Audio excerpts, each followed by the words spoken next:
There are words Jesus spoke that pierce deeper than a sword, words that confront every heart, every secret thought, every unspoken opinion we carry about others. Among those words is a simple command, yet a difficult one. Judge not, that you be not judged. Today, we tell the story behind these words, what Jesus meant, why he said it, and what it means for you. The sun was rising over the hills of Galilee. Crowds flooded the mountainside, mothers with children, fishermen with rough hands, elders leaning on their staffs. Some came for healing, some came for hope, some came out of curiosity. And then, quietly, simply, Jesus sat down.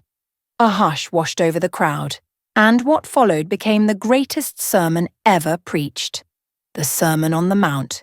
He spoke of blessedness, of mercy, of purity, of prayer. And then Jesus turned to a matter deep inside the human heart, something no law could fully control: how we treat each other. In those days, the Pharisees were known for their sharp criticism. They watched people like hawks. They measured righteousness with long lists and heavy rules. People lived in the shadow of constant scrutiny. How long is your prayer? What do you wear? Why do you eat with that person? Why don't you fast the way we do? Ordinary people carried silent shame, constantly feeling not good enough. And Jesus, who knew the hearts of men, saw it. He saw the self-righteousness. He saw the hypocrisy. He saw the wounds caused by judgmental spirits. And so, with authority and compassion, he spoke the words, "Judge not, that you be not judged." The crowd shifted, some nodded, some frowned, but everyone listened, and Jesus continued, "For with the measure you use, it will be measured back to you." These were not empty words. In Jewish culture, merchants used different measures when selling grain. Some used honest scales, others rigged them to cheat the buyer. And Jesus said, "Whatever scale you use on others is the same scale heaven will use on you. If you judge harshly, heaven will judge you harshly.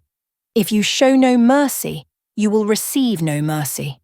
If you constantly point out flaws, your flaws will be exposed." This was not a threat. It was a divine principle, a heavenly law that governs the soul. Jesus knew human nature. He knew we are quick to detect faults in others, and slow to notice our own. So he painted a picture humorously dramatic, yet painfully truthful. Why do you notice the small speck in your brother's eye? He pauses. The crowd leans in. But do not see the log in your own eye? Laughter ripples through the hillside. The image is ridiculous, almost cartoon-like. A man with a huge wooden beam sticking out of his eye, yet pointing at tiny dust in someone else's eye. But Jesus wasn't telling a joke. He was revealing the root of judgment, blindness to our own faults, exaggeration of others' faults, pride disguised as righteousness. Then Jesus delivers the blow. "You hypocrite!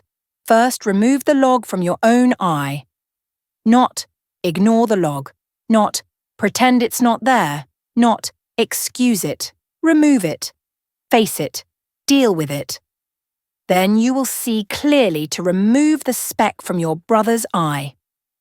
This means correction is allowed, guidance is allowed, helping others grow is allowed, but never from a place of pride, never from condemnation, never from superiority, but always from a place of love.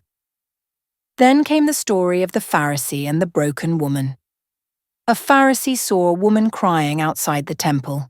She had made mistakes, public mistakes. He walked past her with disgust. People like this are the reason the nation is unclean. But Jesus saw her, and instead of judging her past, he restored her future. The Pharisee had the log of pride. The woman had the speck of weakness. Only Jesus could see the difference. In another story, two brothers argued. One accused the other of being careless with money. But the real issue? The accuser secretly wasted money himself, but could not face it. So he judged his brother harshly to avoid confronting his own flaws. The log blinded him. And in this story, a teacher criticized a young disciple for praying too short, too simple, too unrefined. But when the teacher prayed, people admired the poetry. Not knowing pride filled every word. Man sees the outside, but God sees the heart. Now, Jesus did not mean we should. Never correct anyone. Never have discernment. Never speak truth. He meant we should. Correct with humility. Discern without condemning. Speak truth with love. Help others without pretending to be perfect. Jesus ended this section of his sermon with the gentle wisdom of a father speaking to children he loves. He wants hearts that are merciful, eyes that see clearly, hands that lift others, not push them down, lives that reflect God's grace. Because the truth is, everyone is fighting a battle you cannot see. Everyone has wounds you do not know. Everyone has reasons for their weaknesses. And everyone, even you, needs mercy.